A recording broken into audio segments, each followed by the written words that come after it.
വിശ്വാസം ഒരു ക്രിസ്ത്യാനിയുടെ ആത്മീയ ജീവിതത്തിലെ ആവശ്യ ഘടകങ്ങൾ മൂന്നാണ്.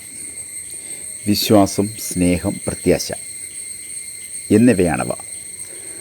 വിശ്വാസം എന്നത് മനുഷ്യന് ദൈവവുമായുള്ള ബന്ധത്തെയാണ് കാണിക്കുന്നത്. ഒരു വ്യക്തി ദൈവത്തിൽ പൂർണ്ണമായി ആശ്രയം വയ്ക്കുമ്പോൾ ദൈവത്തിൽ വിശ്വസിക്കുന്നു എന്ന് കരുതാം. അപ്പോൾ സ്വയത്തിലുള്ള പ്രശംസ നിലയ്ക്കുന്നു. മൂലഭാഷയിൽ ആമീൻ എന്ന പദമാണ് വിശ്വാസം എന്നതിനെ കുറിക്കുന്നത്. ബൈബിളിലെ പഴയ നിയമത്തിലും പുതിയ നിയമത്തിലും ദൈവത്തിലുള്ള വിശ്വാസത്തിനാണ് പ്രാധാന്യം നൽകിയിരിക്കുന്നത്.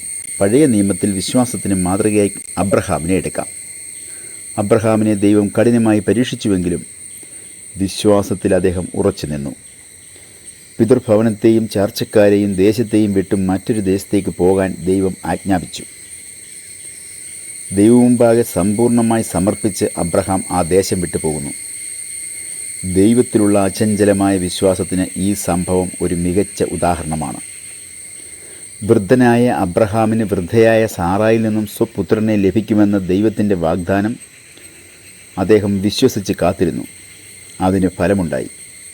പിന്നീട് തൻ്റെ സ്വപുത്രനെ ബലി കഴിക്കണമെന്ന ദൈവത്തിൻ്റെ കൽപ്പനയ്ക്ക് മുമ്പിലും അബ്രഹാം പതറാതെ പ്രവർത്തിച്ചു. പഴയ നിയമത്തിൽ തന്നെ മറ്റൊരു വിശ്വാസ വീരനാണ് ഇയ്യോബ്. സർവ്വതും നഷ്ടപ്പെട്ട ഇയ്യോബിനെ സ്വന്തം ഭാര്യ പോലും വെറുത്ത സാഹചര്യത്തിലും ദൈവത്തെ ആശ്രയിച്ച് നിന്നുവെന്നതാണ് അദ്ദേഹത്തിൻ്റെ മഹത്വം. ഇസ്രയേലിനെ ദൈവം അനുസരണവും വിശ്വാസമുള്ളതുമായ ഒരു ജനതയാക്കി മാറ്റാനായിട്ടായിരുന്നു മിസ്രൈമിൽ നിന്ന് വിളിക്കപ്പെട്ടത്. അഹരോനും മോശയ്ക്കുമെതിരെ പിറുപിറുത്ത അവരെ ദൈവം മന്ന നൽകി പരിപോഷിപ്പിച്ചു. ഇസ്രായേൽ ജനം ഒന്നാകെ ദൈവത്തിൽ വിശ്വസിച്ചവരായി തീർന്നു.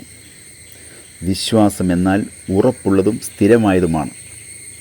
ശക്തനായവനും മാറ്റമില്ലാത്തവനുമായ ദൈവത്തിൽ നാം വിശ്വസിക്കുന്നതിലൂടെ നാമും വിശ്വാസത്തിൽ സ്ഥിരതയുള്ളവരായിത്തീരുന്നു. സ്ഥിര മാനസൻ നിന്നിൽ ആശ്രയം വെച്ചിരിക്കൊണ്ട് നീ അവനെ പൂർണ്ണ സമാധാനത്തിൽ കാക്കുന്നു. യഹോവയാം യാഹിൽ ശാശ്വതമായ ഒരു പാറ ഉള്ളതിനാൽ യഹോവയെ എന്നേക്കും ആശ്രയിപ്പീൻ. യെശയ്യാവ് 26-3-4 വാക്യങ്ങളിൽ. പുതിയ നിയമത്തിൽ മനുഷ്യപുത്രനായ ക്രിസ്തുവിലാണ് വിശ്വാസം കേന്ദ്രീകരിച്ചിരിക്കുന്നത്. ക്രിസ്തു തൻ്റെ അത്ഭുത പ്രവർത്തികൾക്ക് മുമ്പായി ജനത്തിൻ്റെ വിശ്വാസത്തെ കൂടി കണക്കിലെടുത്തിരുന്നു. ആ വിശ്വാസികൾക്കായി ക്രിസ്തു അത്ഭുതം പ്രവർത്തിച്ചിരുന്നു. അവിശ്വാസികൾക്കായി ക്രിസ്തു അത്ഭുതം പ്രവർത്തിച്ചിരുന്നില്ല. മർക്കോസ് 6-56 വാക്യം. അപ്പോസ്തലനായ പൗലോസ് എഫേസ്യർക്ക് എഴുതിയ ലേഖനത്തിൽ വിശ്വാസം ദൈവത്തിൻ്റെ ദാനമാണെന്നും എബ്രായർക്ക് എഴുതിയ ലേഖനത്തിൽ ആശിക്കുന്നതിൻ്റെ ഉറപ്പും കാണാത്ത കാര്യങ്ങളുടെ നിശ്ചയമാണ് വിശ്വാസമെന്നും പറയുന്നുണ്ട്. നല്ല പോർ പൊരുതു, ഓട്ടം തികച്ചു, വിശ്വാസം കാത്തു എന്നതായിരിക്കണം ഒരു ക്രിസ്ത്യാനിയുടെ പരമമായ ലക്ഷ്യം. പെന്തക്കോസ്ത് പ്രസ്ഥാനത്തിൻ്റെ ചരിത്ര സംബന്ധമായ കാര്യങ്ങൾ കൂടുതൽ അറിയുവാൻ ഈ ചാനൽ സബ്സ്ക്രൈബ് ചെയ്യുവാൻ ഞങ്ങൾ ഓർമ്മിപ്പിക്കുന്നു.